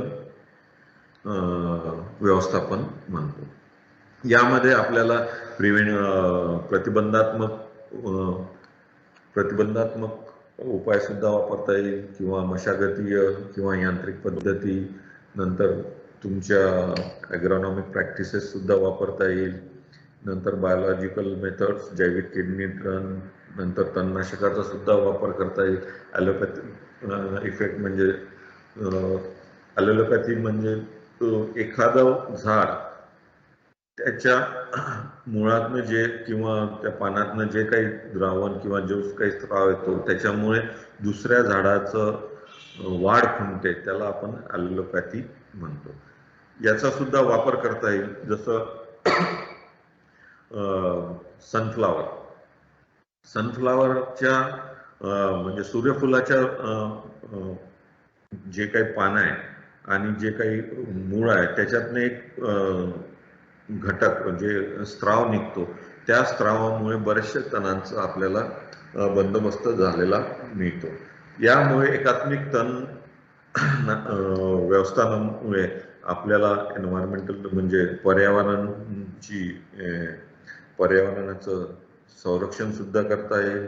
त्यामुळे आपल्याला जमिनीची उत्पादकता सुद्धा वाढवता येईल. त्याचप्रमाणे त्याची प्रॉडक्टिव्हिटी, त्याचप्रमाणे त्याची पर कॅपिटा इन्कम सुद्धा वाढवता येईल. त्यामुळे एकात्मिक तण नियंत्रण पद्धती वापरण्याचा सल्ला आपण साधारणतः शेतकऱ्यांना देतो, जेणेकरून जास्तीत जास्त तणांचा बंदोबस्त विविध पद्धतीने आपल्याला करता येईल. सतत एक पद्धत वापरली, सतत एक तणनाशक वापरलं तर त्या तणनाशकाची रेजिस्टन्स पॉवर त्या तणामध्ये येते आणि त्याचं निर्मूलन आपल्या किंवा त्याचा बंदोबस्त करण्यात अडथळे निर्माण होतात. म्हणून तणनाशक अधिक तुमची मशागतीय पद्धत, तणनाशक किंवा प्रिव्हेंटिव्ह मेथड प्लस तणनाशक किंवा 2 तणनाशक उगवण पूर्व नंतर उगवण पश्चात अशा पद्धती जर आपण वापरल्या तर निश्चितच आपल्याला तणांचा व्यवस्थित बंदोबस्त करता येईल आणि आपल्याला पिकांची उत्पादकता वाढवता येईल. इथे आपल्याला एक साधारणतः पिकामध्ये जर आपण तण काढलं, ह्या तणाचा अवशेष आहे. हे तणांचे अवशेष ज्याला आपण वीड बायोमास म्हणतो, याचा जर आपण 2 ओळीमध्ये इथे जर हे पिकांच्या 2 ओळीमध्ये जर आपण ह्या वीड बायोमासचा वापर केला, निंदन केल्यानंतर साधारणतः दुसऱ्या दिवशी निंदन करायचं. जे काही पुंजे निंदन केलेले गवत असेल ते त्या ओळीतच ठेवायचे. नंतर जेणेकरून ते निंदलेले गवत किंवा तण मरतील. दुसऱ्या दिवशी दुपारनंतर ते तणांचे अवशेष 2 ओळीमध्ये पसरून द्यावे, जेणेकरून तुमची जमीन पूर्ण आच्छादल्या जाईल. जमिनीचं आच्छादन तयार होईल. आच्छादन तयार झाल्यामुळे सूर्यप्रकाश जमिनीपर्यंत जाणार नाही आणि त्याच्यामुळे नवीन येणारे तण उगवणार नाही आणि तुमचा तणांचा बंदोबस्त होईल.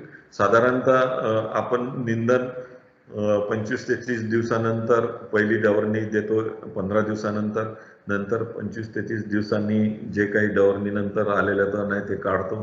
ते तण साधारणतः 5 टन प्रति हेक्टरी या मात्रेमध्ये जर आपण 2 ओळीमध्ये पसरवलं तर त्याचा एक मल्च म्हणून वापरही होतो. पाण्याचा बाष्पीभवनही कमी करता येईल.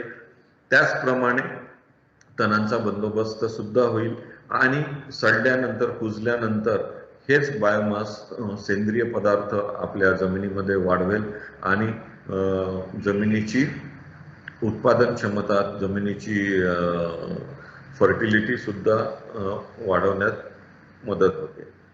त्याचप्रमाणे क्रॉप रेसिड्यू म्हणजे जे काही पिकांचे अवशेष असतील, जसं धानाचा तणास किंवा गव्हाचा कोंडा, हा जर 2 पिकांमध्ये पसरवला साधारणतः 30 दिवसानंतर एक डवरणी दिल्यानंतर 5 टन प्रति हेक्टरी याप्रमाणे जर पसरवला तर निश्चितच तणांचा बंदोबस्त होईल. त्याचप्रमाणे पाण्याचं बाष्पीभवन सुद्धा कमी होईल आणि तुम्हाला जमिनीतील कर्बचं जे प्रमाण आहे, सेंद्रिय पदार्थाचं प्रमाण सुद्धा वाढवण्यास मदत होईल. त्याच्यामुळे तुमची जमिनीतील मायक्रोबियल ऍक्टिव्हिटी, जे की अन्नद्रव्य उपलब्धतेकरता फार आवश्यक आहे, ते सुद्धा वाढेल आणि तुमची पिकांची वाढ जोमदार होईल आणि उत्पादनात सुद्धा साधारणतः 20 ते 30% वाढ झालेली आपल्याला विविध प्रयोगांती निदर्शनास आलेले आहे. एक साधारणतः 0.75 kg पर हेक्टर उगवणपूर्व जर पेंडिमिथिलिन स्टॉर्म 30% जर आपण फवारले आणि त्याच्यानंतर एक डवरणी जर दिली 15 ते 20 दिवसानंतर, तर उडीद मुगासाठी विद्यापीठाची ही एक शिफारस आहे. चण्यामध्ये तीच शिफारस पेंडिमिथिलिन जे स्टॉर्म उगवणपूर्व म्हणजे पेरणीनंतर लगेच जमिनीवर 0.75 kg क्रियाशील घटक प्रति हेक्टरी म्हणजे पेंडिमिथिलिन मार्केटमध्ये स्टॉर्म या नावाने उपलब्ध आहे. ते 30% इमल्सिफायबल कॉन्सन्ट्रेट आहे. त्याच्यामुळे 30% म्हटलं तर साधारणतः जवळजवळ 2.5 ते 2.25 ते 3 लिटर प्रति हेक्टरी स्टॉर्म आपल्याला वापरावं लागेल. त्याच्यानंतर 45 दिवसांनी एक निंदन दिलं तर आपल्या उत्पादनात चांगली 20% वाढ झालेली आपल्याला आढळून आलेली आहे. ही विद्यापीठाची शिफारस आहे. त्याचप्रमाणे सोयाबीनमध्ये अशाच पद्धतीने ऑक्सिडायझोन किंवा पेंडिमिथिलिन उगवणपूर्व नंतर एक डवरणी आणि एक निंदन 30 दिवसानंतर दिल्यास आपल्याला उत्पादनात वाढ झालेली आढळून आलेली आहे आणि आर्थिक नफा सुद्धा वाढलेला आढळून आलेला आहे.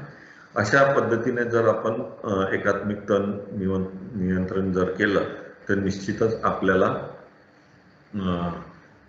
पिकांची उत्पादकता वाढवण्यात मदत होईल. धन्यवाद.